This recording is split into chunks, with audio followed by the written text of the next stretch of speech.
To me, one of the worst parts of elementary school was when they would try to make us sell things for fundraisers. It seemed like it was always nuts or wrapping paper, like nothing that anyone really wanted to buy at some insanely marked up price. So when it was time, usually around Christmas, I would put in like the bare minimum amount of effort and basically get my mom and a few of her coworkers to buy some things. But the more industrious among us would go door to door to try to sell these items to neighbors. And that's what 13-year-old Brandy Myers was doing in her Phoenix, Arizona neighborhood on May 26, 1992. But while she set off that evening full of fundraising goals for her school's Read-A-Thon, that night would change everything. Because Brandy Myers never came home. And now, nearly 30 years later, her younger sister Kristin is on a search for justice. When a person goes missing, there's a special kind of pain in the not knowing. I want to tell the stories of those who never came home. I want to tell you the story of Brandy Myers. I'm Kona Gallagher. And I'm Ethan Flick. And this is And Then They Were Gone.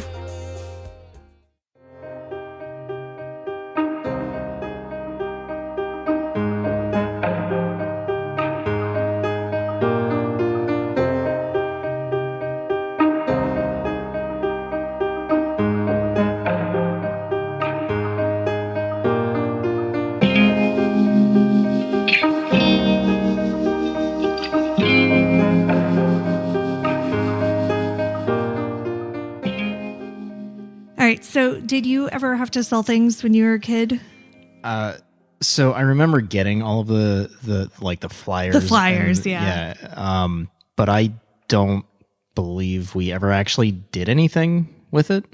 Growing up, my family was very poor, so I don't think any of us actually purchased anything, and I don't remember selling anything. Yeah. I figured it was probably a little bit different because I went to 9 different elementary schools, but they were all in Virginia. And I feel like my whole school experience was very different from yours, like in Pittsburgh and in, when you lived on the farm, especially. Oh, yeah. Well, by the time I got to the farm, there were nothing. No fundraisers. Yeah. I mean, no, but I love Pittsburgh because I love when we go there and our friends' kids are selling pierogies and I know. Yeah. fries on salads or whatever. I don't know. Pepperoni rolls and stuff. Yeah, it's crazy. It's it's a whole other world. I love it. Dude, it's all the stuff that I would have bought if I were selling any of that stuff as a kid. Oh yeah, for sure. They've gotten smarter. Yeah. All right, so let's get to the case of Brandy Myers. Brandy was born on March 13th, 1979 in Phoenix, Arizona to Daryl Myers and Cheryl Nall. The photos of her show a skinny blonde girl with these absolutely gigantic blue glasses. They are extremely cute. And there's this one picture of her, and it's not the picture that is shown with most of her, news stories and things like this, but she's wearing these glasses. She has on this t-shirt and she has on a half ponytail with a scrunchie, and it's very early 90s, but she also looks very much like, I don't know, Brie Larson or something. She just has this very hipster kind of, they're not even hipsters anymore. That's 10 years ago, yeah. But whatever the Gen Z kids are now, it looks very much like that. I wasn't able to find a whole lot of biographical information on Brandy or her family, but I did watch an interview that Brandy's younger sister Kristin did with Kendall Ray on YouTube. In it, she talks about how she and Brandy were raised by a single mother and that they didn't know their father growing up. Brandy and Kristin were only 2 years apart, and despite Kristin being a self-described snot, the pair was close, Kristin talks about one of her favorite memories with her sister. They were at a school event, and there was a raffle that was based on your seat number. And Brandy had her heart set on this stuffed baby zebra. Brandy's number was called, but it was called right after another girl had already claimed the stuffed animal. Oh, no. I know, right? So Kristin convinced Brandy to go with the Operation game because it was the late 80s or early 90s. And, Operation was hot stuff. That was a great game. Yeah, for sure. Yeah, so Brandy got that. But then after the event was over, Kristin went over and started schmoozing with the winner of the stuffed zebra and was like, oh, we're so lucky. We won Operation. Have you played that game? It's so fun. And basically got the girl to trade with her. I can see where this con is going. I know, right? Yeah. So she got the zebra.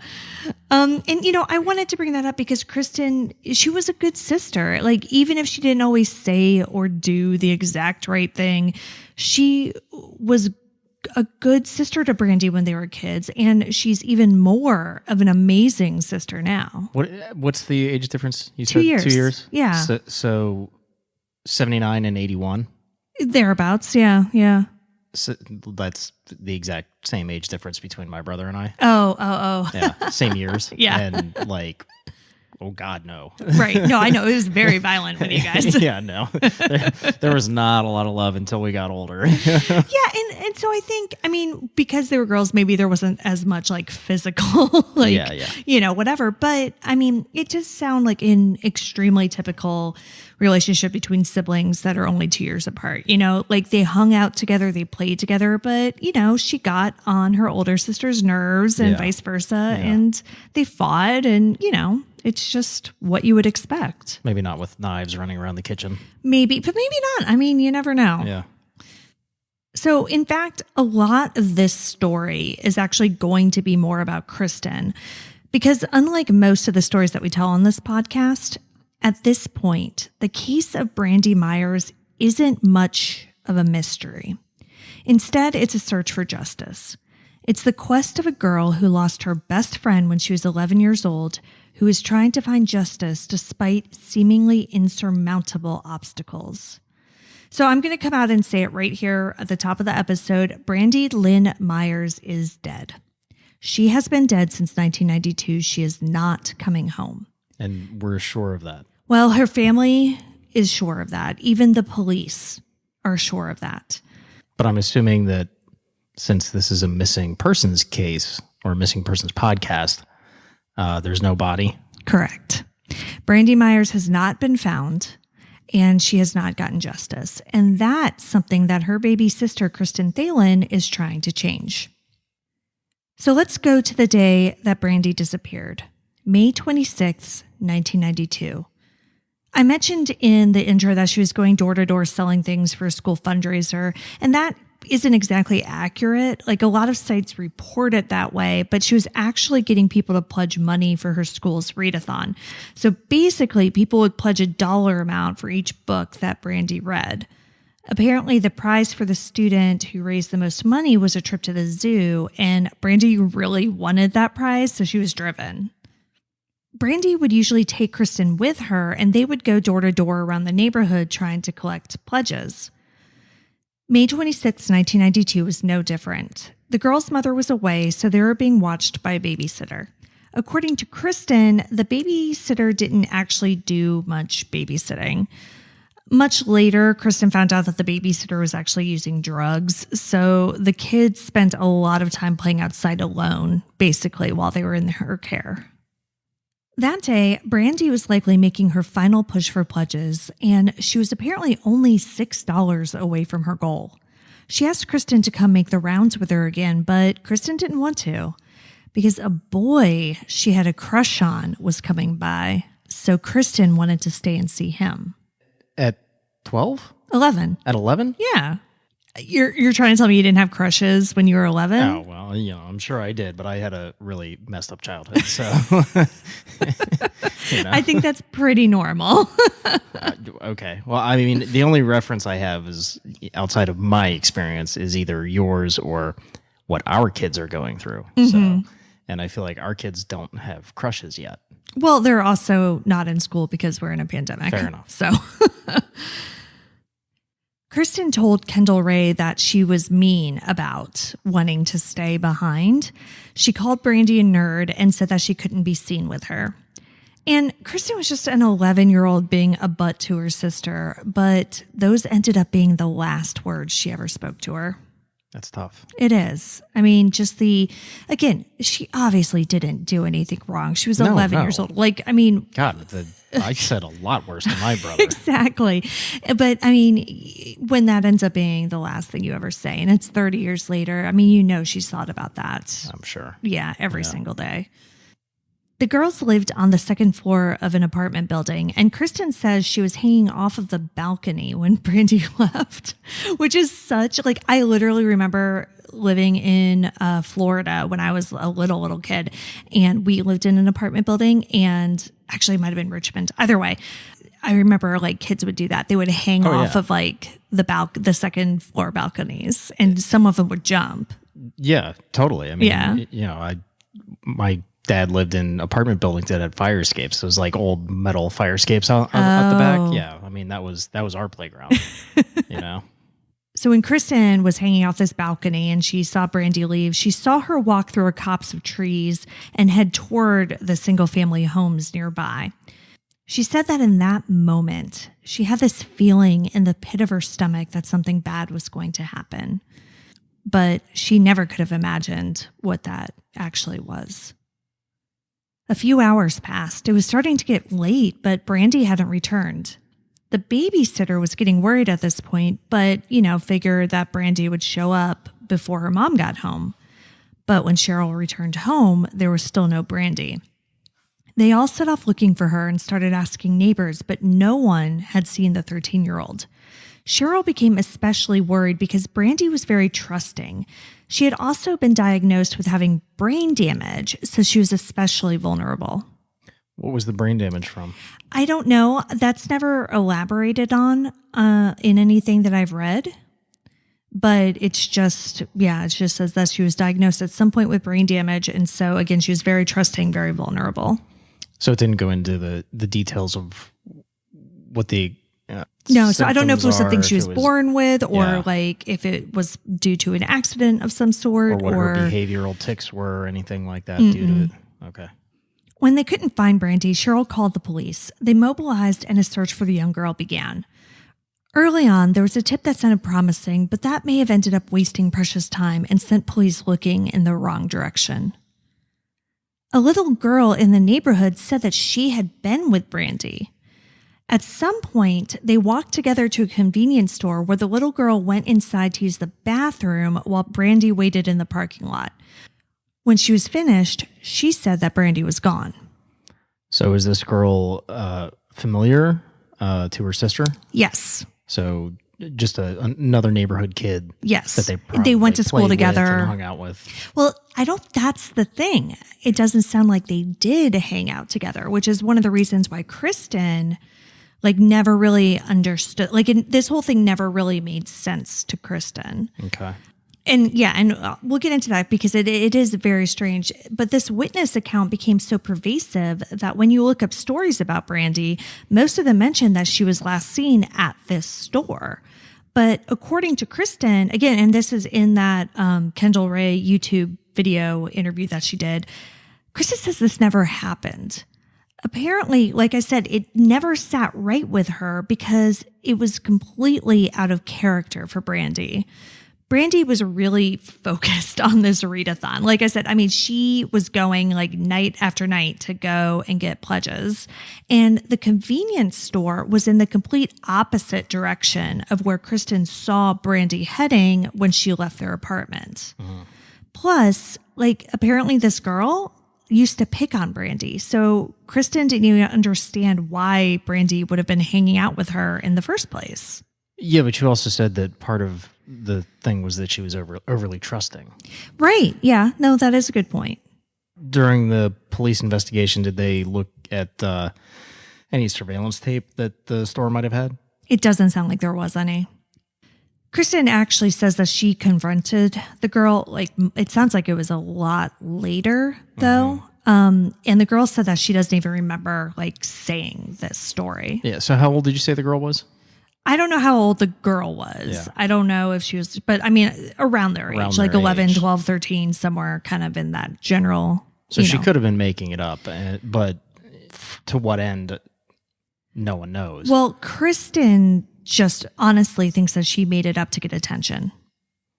Yeah, that's a possibility. And, okay, so you don't have surveillance video from the store, but I'm sure police could corroborate, at the very least, the little girl going into the store if they had talked to the clerk.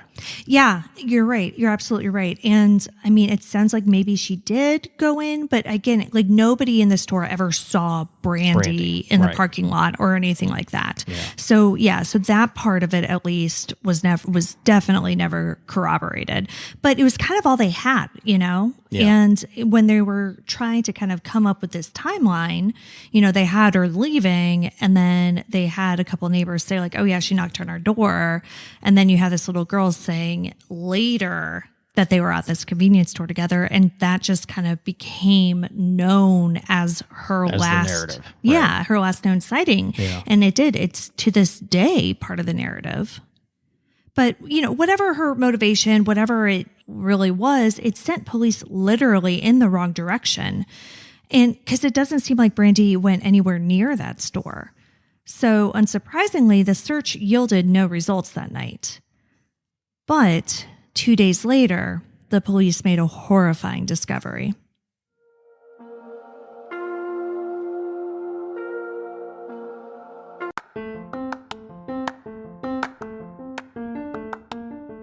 Have you ever wondered what it would be like to have a podcast host as your realtor? No, of course you haven't. That would be insane. Hey, it's Kona here to tell you that we can make that insanity happen, because I actually am a realtor based in Northern Virginia. So if you happen to live in the area, I can help you directly. But I can also help anyone around the world achieve your real estate goals, because I have an amazing referral network that I work with, and I help people everywhere.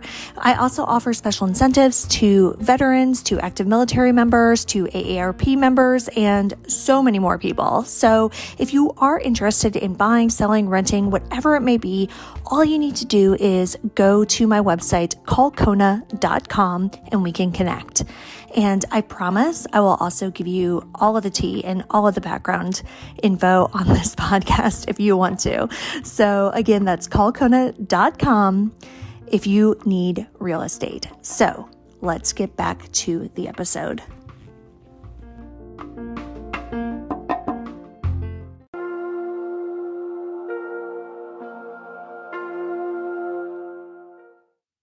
The search for Brandy took authorities to the Central Arizona Project Canal, which was only a few miles away from Brandy's apartment complex. There, in a pile of trash, they came across the body of a girl with giant glasses. She had been strangled to death.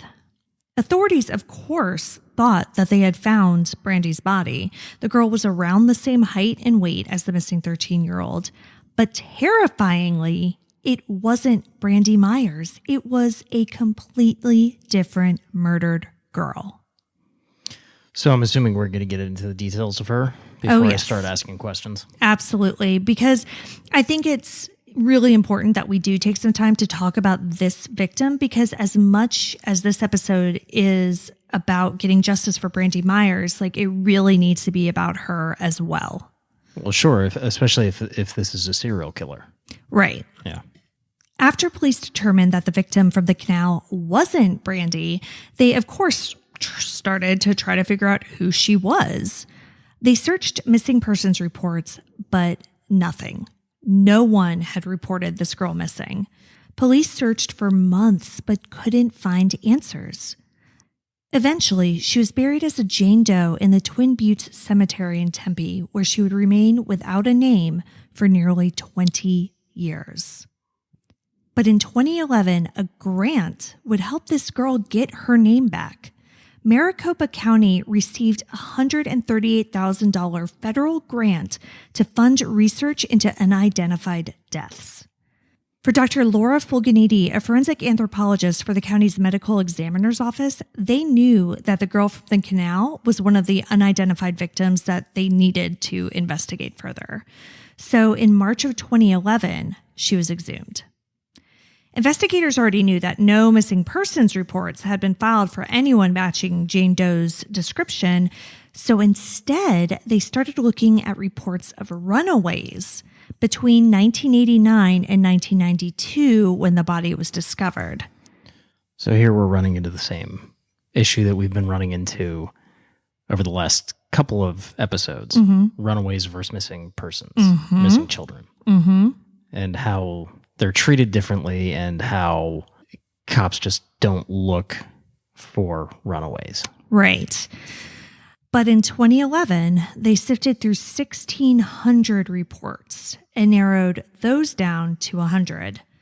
And of that 100 reports, one name kept on coming up over and over again. Shannon Amok.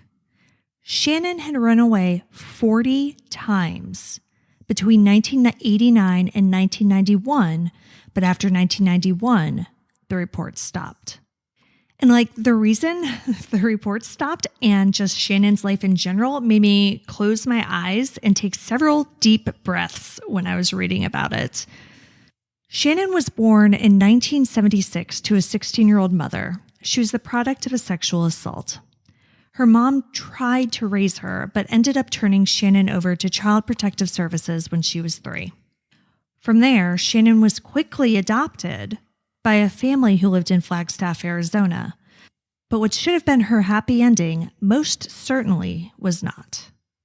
Shannon was an unhappy child who apparently had a lot of behavioral issues.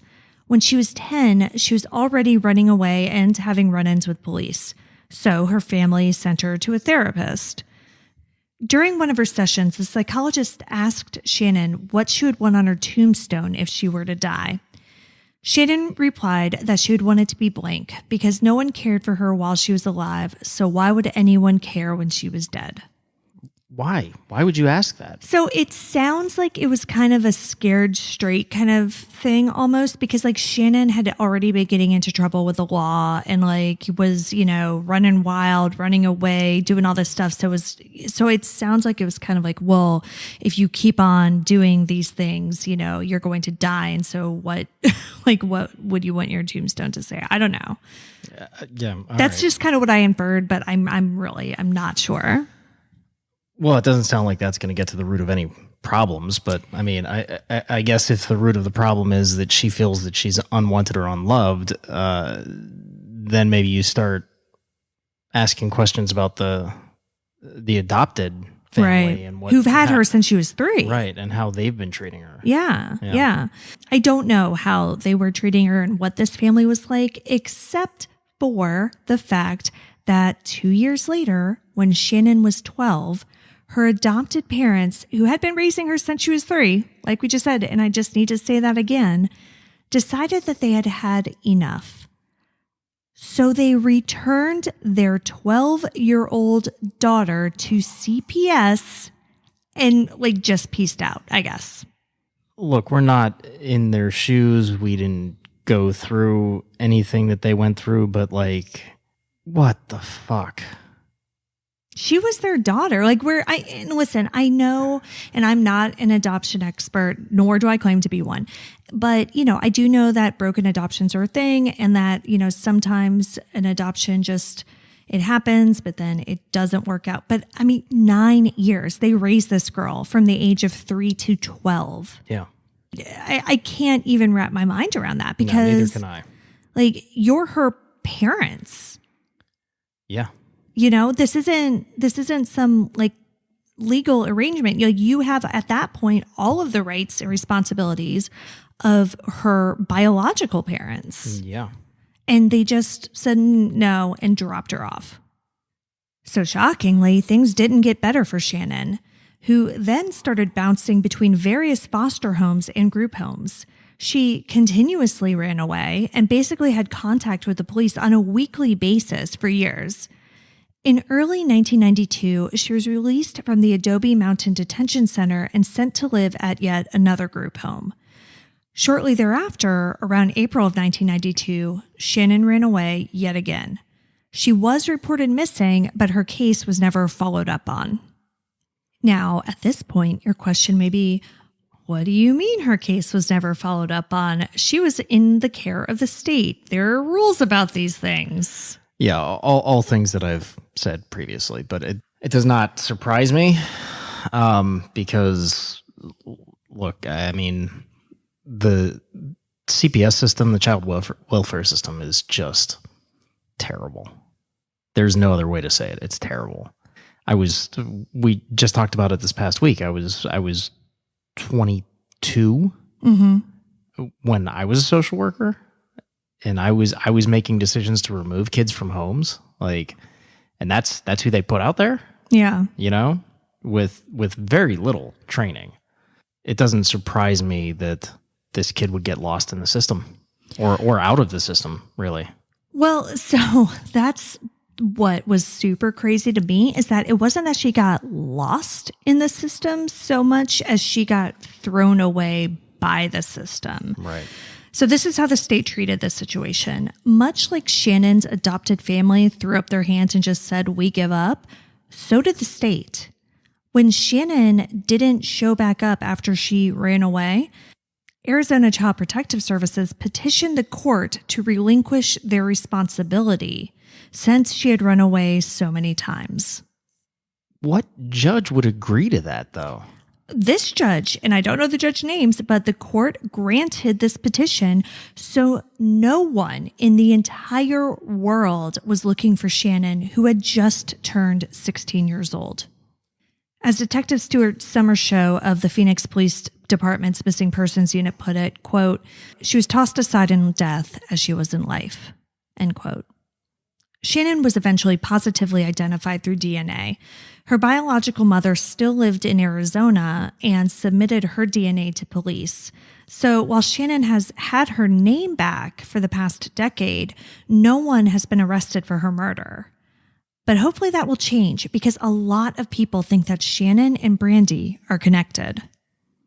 Well, they're in the same neighborhood. Exactly. Yeah. 2 miles. So Shannon was found about 2 miles from where Brandy lived. Okay. So, and how old was Shannon at the time of 16. death? She was 16 years old. Brandy was 13. I know you mentioned strangulation. What else was revealed about her death? Not much, really. I mean, she was found with her clothes. Okay. I think there might have been a sexual component to it, but she had like jeans and a flowered sweater, and her glasses were still with her. I think she had a bow in her hair. But yeah, they didn't give a ton of details about her death. What was the time lapse from when she ran away to when her body was found?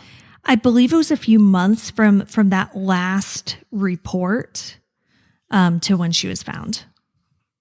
So she has a lot of unaccounted for time, because it's not like she had been in that canal for an exceptionally long period of time. I'm not sure exactly how long they thought she had been there, but it wasn't nearly as long as the time that she had been missing. Yeah, I'm just trying to get a sense of the potential pedophile that had her. So several months. Age is still 16. So the difference between a 13-year-old girl and a 16-year-old girl is tremendous. Well, not always. And in this case, physically, it wasn't. Okay. So now we're narrowing down the type that this predator will say, because we don't know whether there's a sexual component to this, but we'll say the predator has young girls. They're, like I said, they were both very skinny, kind of like gawky. Yeah. Caucasian. Similar builds. Yeah. Same ethnicity, relatively same age. I think it's safe to say that there is a predator, at the very least, if not a pedophile, either stalking that neighborhood or living in that neighborhood. Yeah, absolutely. So remember when I said at the top of this episode that this case wasn't as much of a mystery as our other cases? Yeah. So now we're going to get to why. I came across Brandy's story via her sister, Kristin, on Sarah Turney's TikTok account. And Sarah has a podcast called Voices for Justice, which she initially started after her older sister, Alyssa, disappeared as a teenager. Sarah's also from Arizona, so she and Kristin met each other through different advocacy events. And here is what Kristin is asking for. She believes that Brandy was murdered. She also believes that she not only knows who killed her sister, but that he is already in jail. What she's looking for is prosecutors to charge this man with her sister's murder. So in an effort to help her, I would like to talk about who this guy is and how he came to be a suspect in Brandy's case. All right.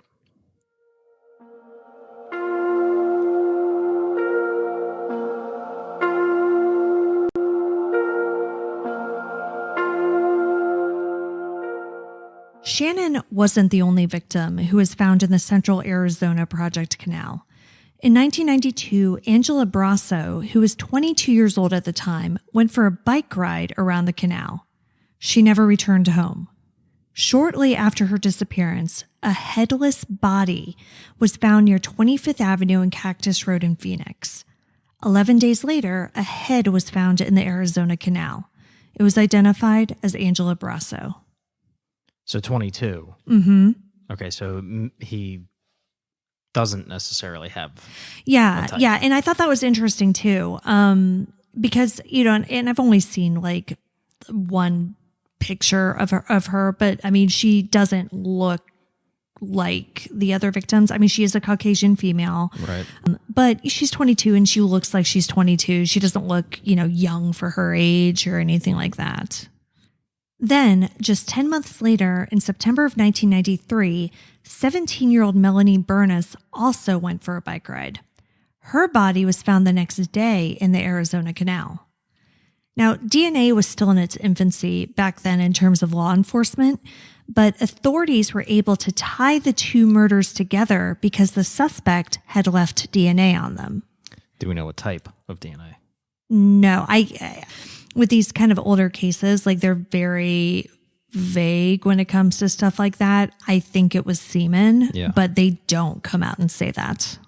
Just typically, with serial killers, there is usually a sexual component to it. Right. It doesn't always involve sex with the person, but there is usually some type of sexual gratification that comes from the killing, the act, whatever. It is interesting that his victims seem to be of various ages, but kind of in the same age frame. So maybe it's less pedophilia and more aggression towards younger women. Yeah. They have these two victims and they have DNA that ties them together, but they didn't have anyone to match it to. Right, yeah. Yeah, so, the case has remained unsolved for over 20 years. Now, so you said the bodies ended up in the canals. Where were these girls from? They were from the area. Because they were both, like, they both went for bike rides, So they lived nearby. Right, but not in the same neighborhood as Brandy. No, not necessarily, but it was a pretty, like I said, so she lived in an apartment building. There were single family houses nearby. Like it was a pretty well populated area. It would be equally as likely to me that they would have encountered each other as they wouldn't have encountered each other. You know what I mean? Like it was small enough that maybe they had, but it wouldn't be shocking if they hadn't either. So this is his dumping ground. The canal. Mm-hmm. Again, with serial killers, they tend to follow patterns of either where they hunt or where they dispose of bodies. Right. So the pattern of the disposal is there. I was just wondering what the pattern of the... Yeah, I think it's all similar because it's all just in this very, just a few mile radius. Okay. And we don't know that for sure for Shannon just because she was a runaway. She was a runaway. You can't, she's harder to nail down. Yeah. And before we move on, I just want to pause for a second to give major props to the cold case detectives here. Not only did they sift through all of those runaway reports to find Shannon's identity, but for these cases, the two other murder victims that they had the DNA for, they thought outside of the box. And sometime around 2014, they contacted the Vidocq Society. What is that? Well, glad you asked. The Vidocq Society is a group based out of Philadelphia that is made up of profilers, criminologists, forensic scientists, polygraph examiners, retired law enforcement, like basically anyone who has professional experience in solving crimes. They assist law enforcement agencies pro bono and basically just use their collective expertise to help these cold case detectives find some new avenues of investigation. So they don't do any investigating themselves. They look at the case files, they look at everything, and they just kind of brainstorm basically. And they help these cold case detectives who, are hitting wall after wall, just find new avenues to explore, like new threads, new possible suspects. They're a very cool organization. Yeah, it's interesting that the way law enforcement is going nowadays, because there's organizations like that. There's some detectives, some jurisdictions that will embrace the help of social detectives when they hit those walls, realizing that there are hundreds to thousands of armchair detectives out there, and any fresh set of eyes to a case, especially ones that have gone cold, is a good thing. Well, yeah, and it's interesting because one of the podcasts that I listen to is the Murder Squad, and that's actually, I think, the first time I ever heard of the Vidocq Society. But they recently had an episode where they had a cold case detective on the show talking about one of his cases. It's like, yeah, we've got nothing. Yeah. So help. Yeah, somebody told me about your podcast, so I want to come on and talk about this case. Yeah, and of course, obviously they can't give away all of the information. Yeah, but the information that is already out there in the public, if it's bringing more attention to it, and somebody knows something, again, just getting it out there in the media. It's just interesting the way law enforcement sometimes is embracing that. No, it is. And it's great. And this guy, it was a really good episode because he was just I have nothing. Give me your tips. This case is over 20 years old. Yeah. If you know something, please share it because we need it. Yeah. And it's also interesting to juxtapose the hesitancy of law enforcement in some jurisdictions to do that with investigative reporters or podcasters or whatever. But rewind to 20 plus years ago, they would have had no problem putting this on America's Most Wanted. Oh, yeah. Or, it's the same. So, I mean, yes, social media is one thing, but before social media, there was television. There was primetime Unsolved Mysteries, America's Most Wanted. Everybody watched those shows. Yeah. And it brought about the same thing, getting the word out there, getting people, involved in these cases. And it's just interesting that there's hesitancy towards doing the same thing with podcasters. No, you're right. And that is interesting. But I bet if we were not children back then and could see behind the scenes, I'm sure there were a lot of people who didn't want to have America's Most Wanted That's true. in their business either. You know what I mean? That's I'm true. sure there are a lot of people who didn't want Robert Stack to talk about their case. So my guess is that things are kind of probably the same. You're right. Probably. I think people don't really change, but Well, shit definitely doesn't change in law enforcement. I'll tell you that much. So in the cases of these two murders, the Vidocq Society concluded that their unknown perpetrator was a man who still lived in the area and who had crossed paths with law enforcement before. So that gave them a starting point. Then police met with a genetic genealogist named Colin Fitzpatrick. Fitzpatrick was able to take the DNA information that police had and find the person's last name by using the Y chromosome to find the donor's paternal lineage. So after his initial analysis, the police had a last name. Nice. Miller. Unfortunately, Miller is a pretty common surname, and there were several who were living near the canal in the 90s. But partially due to the information they had gotten from Vidocq and through their own investigation, they already had someone with the last name on their list of suspects. 42-year-old Brian Patrick Miller. So now police finally have a direction in these two unsolved murder cases. So they start to take a harder look at Brian Miller. Brian was already known to law enforcement for a variety of reasons.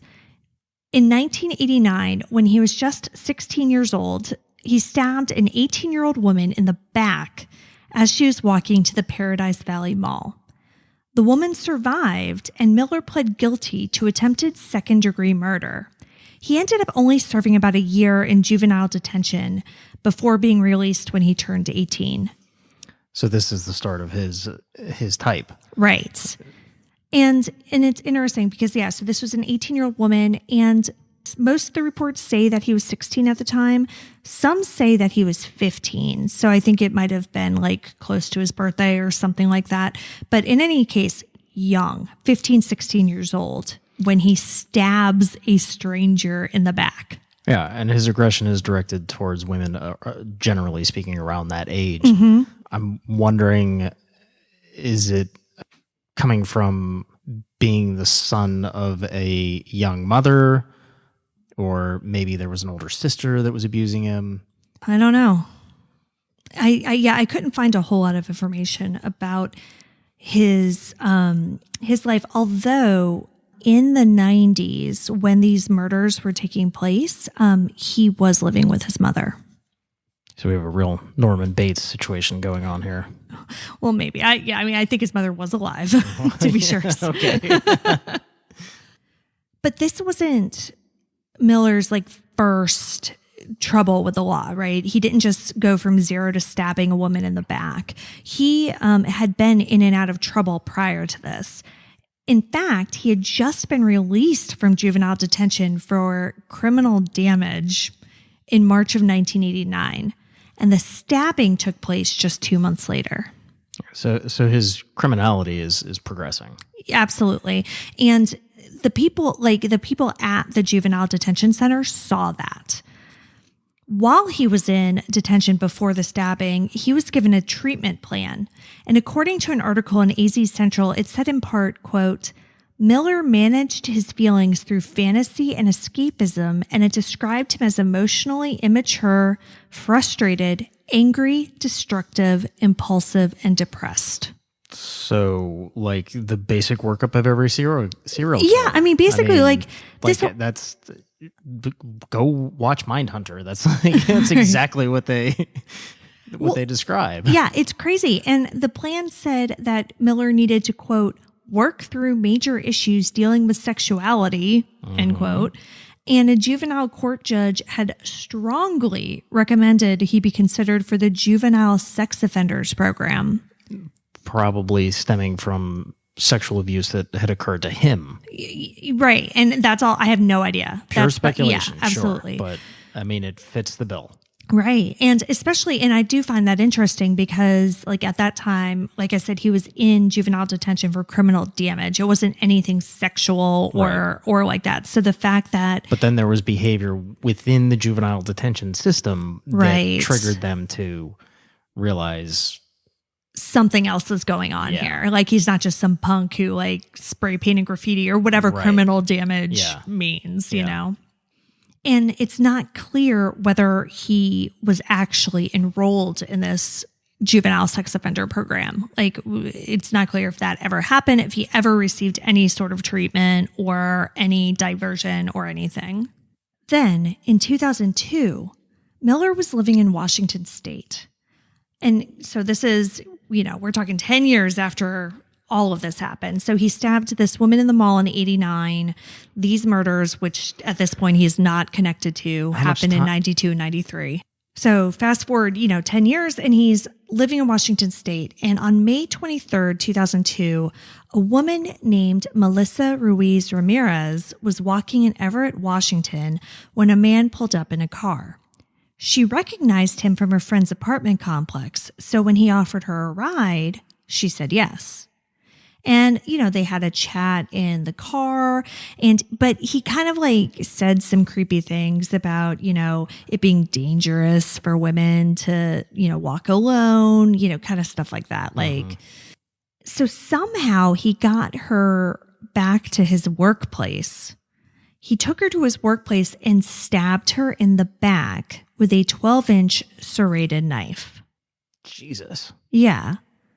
Melissa survived, and Brian Miller was arrested. However, he was acquitted after he said that she had tried to rob him. What? Right? Why did he have a 12-inch serrated knife? Like, where? I don't know. Maybe he worked at a restaurant. Like, they don't specify. I don't think he did. I think he like worked in IT or something.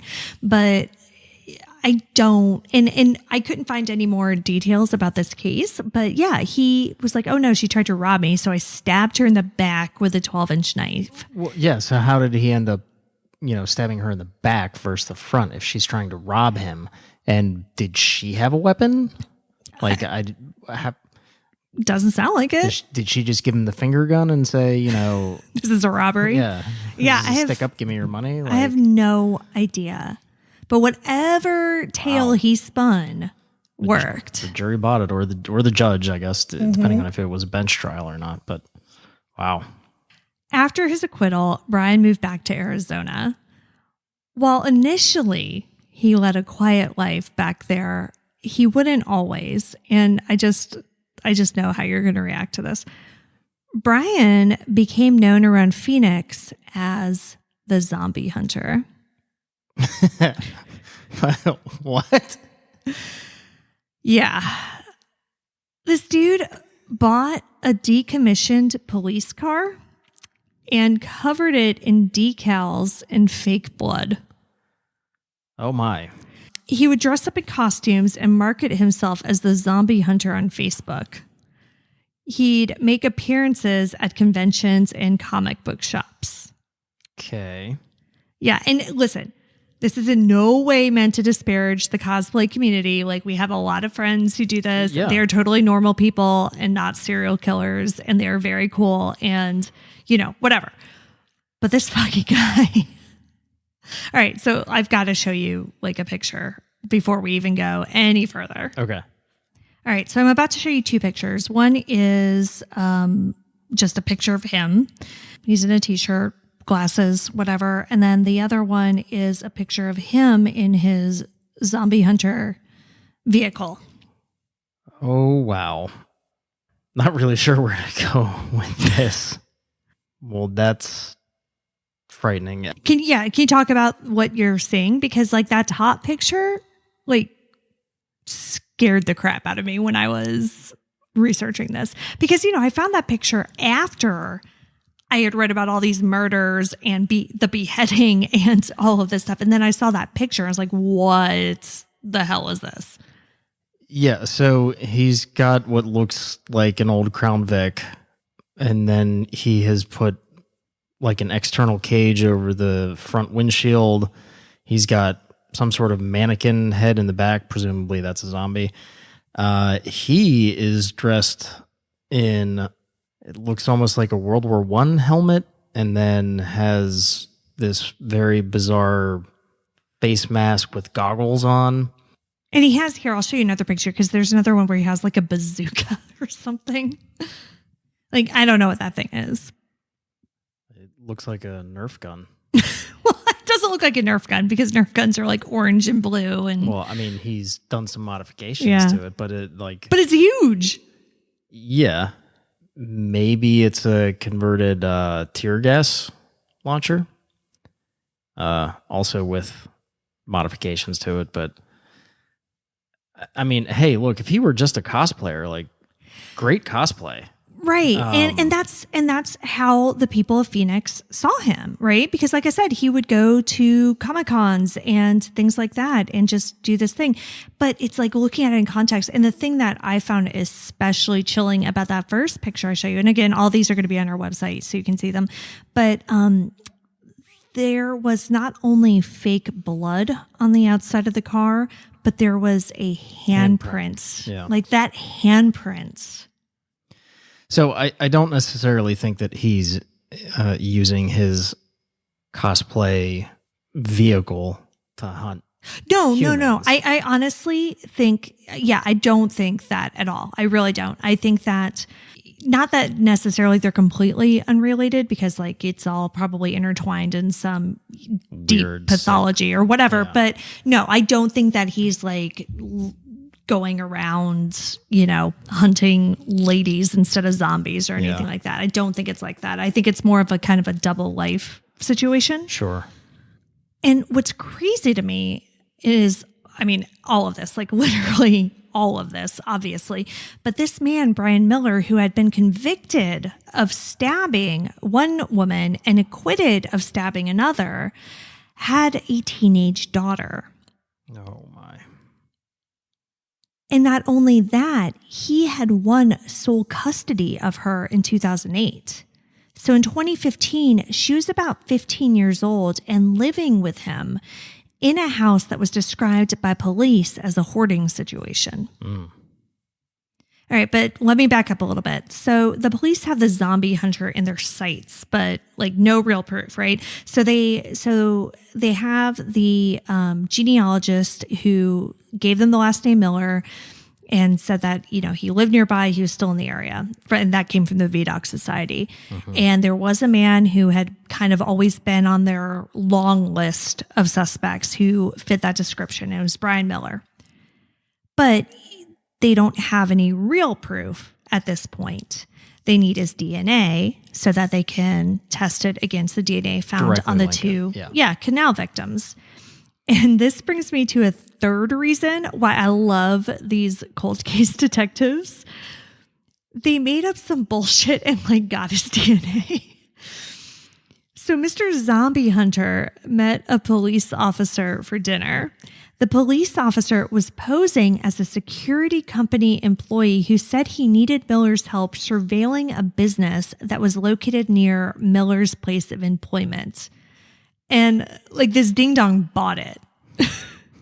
So they had this dinner and Zombie Hunter's chest was probably all puffed out and he was feeling important because the security company needed his help and, So when he left the restaurant, the cop just yoinked his mug and got a DNA sample off of it. Sure. Right. Yeah. And while I love everything about how they brought this guy down, my very favorite part maybe that it all took place at a Chili's. I love a Chili's. I love a margarita and some veggie fajitas. This. And the fact that they have the audacity to put friggin' quesadillas on a damn salad. I love a Chili's. But the idea of getting dinner at Chili's and then getting arrested for a double murder that happened 22 years ago, it tickles me. I love that this is how they got him. So Brian Miller is arrested in January of 2015 after the DNA results come back and they're a match for the two canal victims. And Miller is basically I don't know how my DNA got on those ladies. I liked riding my bike around there. Shrug emoji. I don't know. Yeah. Yeah. So once this guy's arrested and the police learn about this other stabbing in Washington state, they definitely start thinking there's a possibility that there could be more victims out there. I've got to believe that there's more victims. You don't just go for long periods of time. Right, 10 years. Yeah. Right. Without doing this. If this is his pathology, this is what he does. You don't just stop. The behavior was problematic when he was 15. Now we're 10 years ahead and he just hasn't done anything like that. I don't think that that's real. I think that he has probably had other victims that were not necessarily able to identify him or associated with him. And I don't know whether that means that he killed them or he did random stabbings. But I don't believe that these are the only instances of him acting out like this. And this is a belief that Brian's ex-wife, Amy, seems to share. Amy told True Crime Daily in 2015 that her marriage to Brian was marked by abuse and terror, often taking the form of non-consensual sadomasochistic sex acts. She says that one time in the midst of one of these acts, he used a knife to cut off her hair and told her that he did that in place of slitting her throat. She went on to say that in the last few years of their marriage, he started bragging about all of these violent acts that he had performed against women. She further alleges that he confessed to a murder that she now believes was that of Brandy Myers. And instead of describing what she said, we're just going to listen to the clip. He Grabbed her and dragged her into his house. He had stabbed her and then cut her throat and killed her. His description was he then placed her body into a bathtub, had intended to fill it with cold water, and accidentally had filled it with hot water because he was so excited, I guess, was his best description. And then chopped up her body and placed it in his trash can until the next trash day. And Amy provided... Serial killers do have a tendency to boast about crimes that may or may not have been theirs. But that typically only happens once they're caught. This does lend some credibility to him being Brandy's killer. Yeah, and so you're right. He hadn't been caught at this point, and it was, as she said, in the final years of their marriage, and it seemed like he was trying to use it as an intimidation tactic, as a tool of control. Yeah, right. Yeah. So after hearing this, Brandy's sister Kristin is convinced that she not only knows what happened to her beloved older sister, but who did it. And the kicker? At the time of Brandy's disappearance, Brian Miller lived just 3 blocks from their apartment complex and only a block away from their school. All right. Yeah. I mean, come on. Yeah, the sisters walked by his house every single day. It was literally on their route from home to school. And now Kristin believes that this door was the last one Brandy knocked on that night in 1992. And the police agree. Not only do they think that Miller was responsible for Brandy's disappearance, but they also believe that he's the one who murdered Shannon Amok. They're so confident in this that they submitted a recommendation to the prosecutor's office for a charge of first-degree murder in Brandy's case. However, the county attorney declined to prosecute Miller for Brandy's death, citing there was, quote, no likelihood of conviction.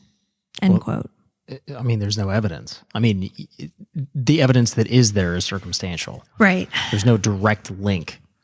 As much as that sucks, and as clearly as everybody can see it, if you don't have hard evidence that says that he actually was the one that did it, or that puts Brandy in his house, like, you're not going to get a conviction on that.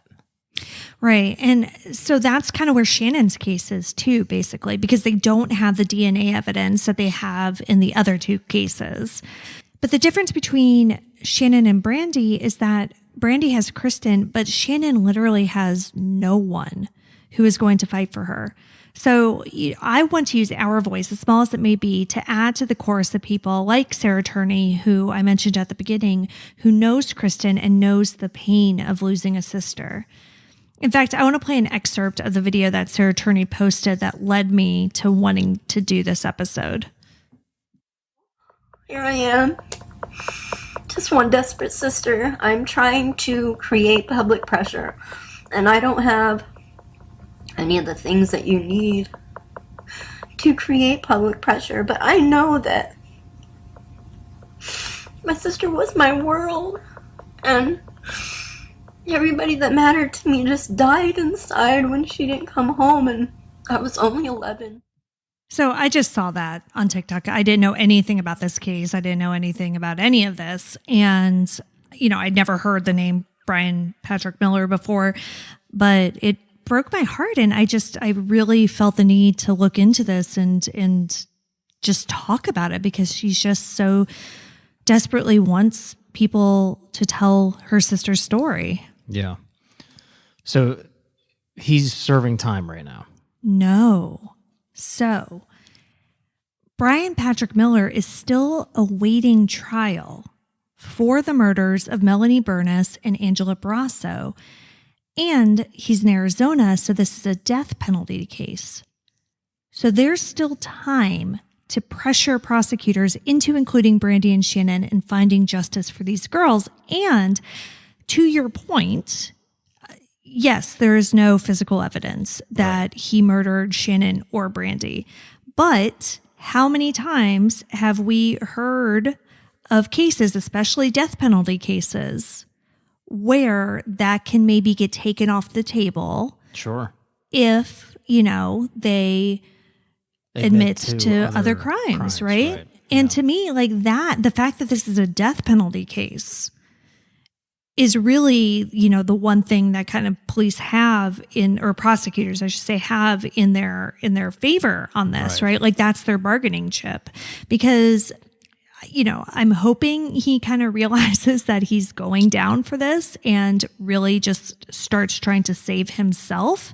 And if we can get this, publicly out there, and by we, I mean basically the true crime community at large. I don't mean like our one little podcast. Yeah, sure. But if we can get this out there and create that public pressure that Kristin talks about, that the authorities have told her she needs to get. Well, I go back to what I said earlier. I don't think that there's only 4 victims here. Yeah. And I agree that the pressure needs to be put on the DA's office, because like you don't know how many other victims are out there. Right. And serial killers do not operate in bubbles.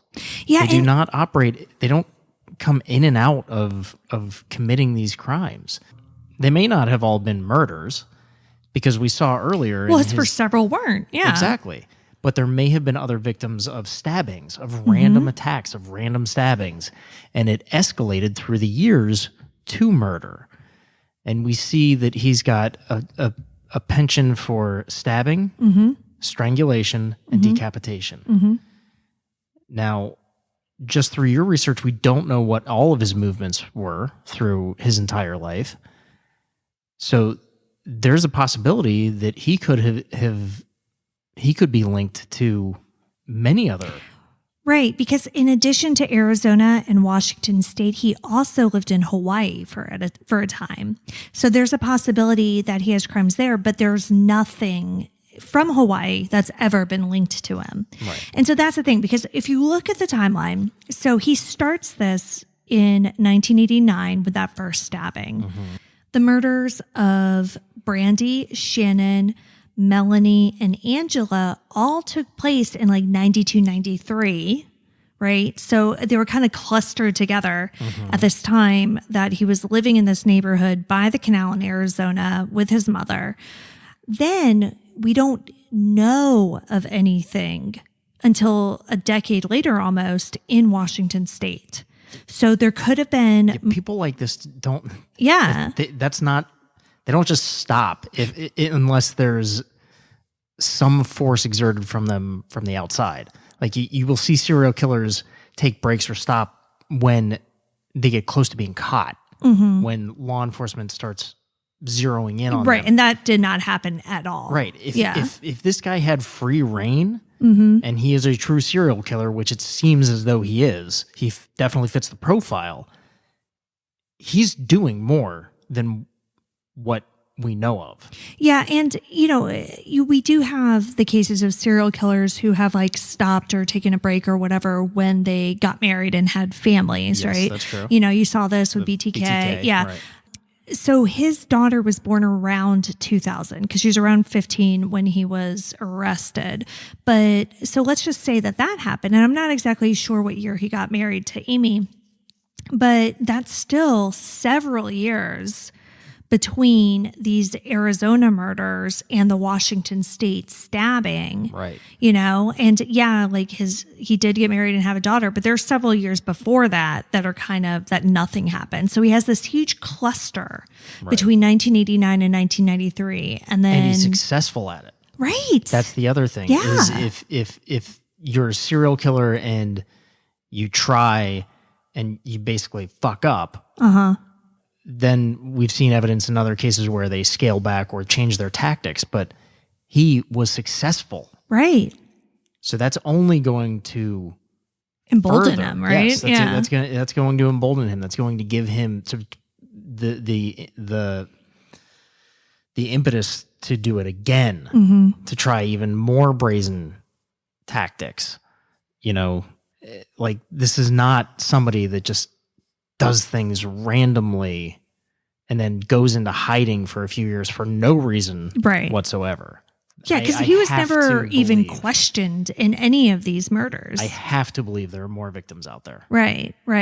And so, I mean, that's where I think the pressure comes in. Because again, like, I get what the prosecutors are saying, right? Because they want this guy off the street. Sure. They want the slam dunk. They've got the DNA in these two cases. And, it's a slam dunk here. This is bottled up in it's a nice little bundle that they can ride through their careers or whatever. But the bigger picture issue here is that they have a serial killer. Right. And they need to really be questioning him and putting the pressure on him to give up what else he's done. Right, exactly. And so they need to use any bargaining chip that they have in order to do that. Because, again, yes, for them, the sentencing difference between 2 murders and 4 murders, it's not going to matter ultimately, right? Yeah.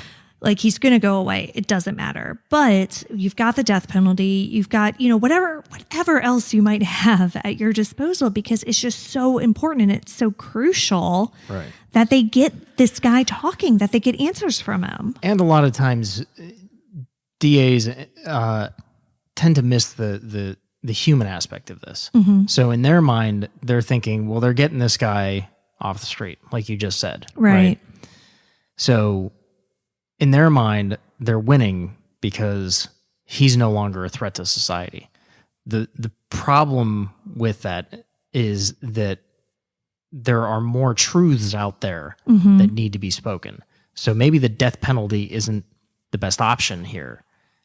And maybe getting him to admit to more killings and closing some of these cases and giving the closure to the family, maybe that's more important than the death penalty. So here's the crazy thing. So he was arrested in January of 2015, but his trial wasn't originally scheduled until April of 2017. So that's already like a pretty long, period of time between arrest and trial. But that got delayed, and he had like 6 more trial dates after that. So during all this time, where is he? He's in jail. He's incarcerated. Yes, he is. He is. He has been incarcerated. So yeah, they were not giving this guy bail. Oh, yeah. I mean, hey. I know crazier things have happened. Yeah. But no, he has been in jail this entire time, but he is not in prison. Right. In late 2019, they had just started pretrial motions in this case, but then the pandemic happened. Right, yeah. And his trial, which was at that point set for August 23rd, 2020, was delayed until February 23rd, 2021. But the trial did not start on this date either. So the wheels of justice, though, were still turning. And in January of this year, of 2021, Brian Miller's motion to throw out the DNA evidence from Chili's was denied. He claimed... Yeah, based on what? Well, so he claimed that since the police didn't have a warrant, that they violated his constitutional rights when they collected his DNA from that mug. That's the curtilage rule. Yeah, I know. You don't need a warrant to collect something that's available to the public. And that's exactly what the judge said. He was like, nah, like what happens in Chili's does not stay in Chili's. So fuck off, you creep. Same reason why police can go through your trash bins once you take them out to the curb. Exactly. It's public space. Yeah. So his actual ruling was, quote, customers who walk to a restaurant's exit having left such items behind implicitly communicate their intent to abandon them, end quote. So yes. Yeah. If anybody listening thinks that this is entrapment, that's not entrapment. Entrapment is that you have to entice them to commit a crime. Right. So collecting evidence is not entrapment.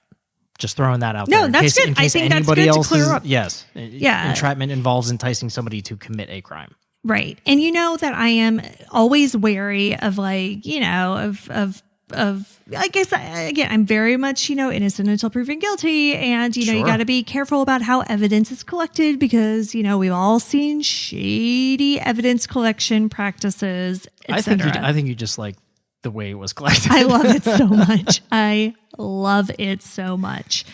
Also, it was a mug and it was dinner. And like, I think people who drink like coffee or tea, like while they're having dinner are creeps. Right? Yeah. I Like- feel like that only happens in Movies. Yeah. or TV shows. We were watching Schitt's Creek and Johnny was like drinking coffee with his lunch and it really messed with me the other night. Lunch I can see getting away with if you wake up hungover or something like that. But like definitely by dinner time, if you're still hungover and you need a pick me up, you should move on to soda or something. I don't know. Yeah. So anyway, so like the fact that it was a mug was just this extra level of creepiness that I couldn't get over. We can all read between the lines. Like this guy, they have his DNA. Like there's a whole lot. He's definitely going to go away for those two murders. But the issue is who else is out there? What other victims are there? Right. Even beyond Brandy and Shannon. So now Brian Patrick Miller's trial is scheduled for September 21st, 2021. So we have some time, but it's not really a lot when it comes down to it, right? Like September 21st does seem like a ways away. Right now this is April. Right. But it's not a lot of time and we don't know what's going on behind the scenes. Right. So if it's nothing in terms of like adding additional charges or finding more information, then that's scary because this is coming up. It'll be here, before you know it. Yeah. So we can only hope that justice is served for these 4 women and girls who were brutally murdered and that police can link Miller to any other crimes he may have committed over the years. Like you said, either in Arizona, Washington State, or Hawaii, where he also lived. Because Brian Patrick Miller needs to answer for his crimes.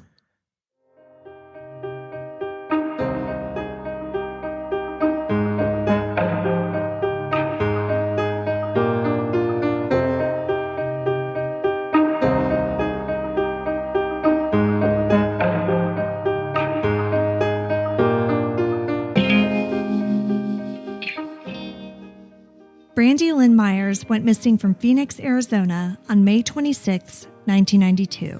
She was 13 years old at the time of her disappearance and was between 4'9" and 4'10" and weighed between 75 and 85 pounds.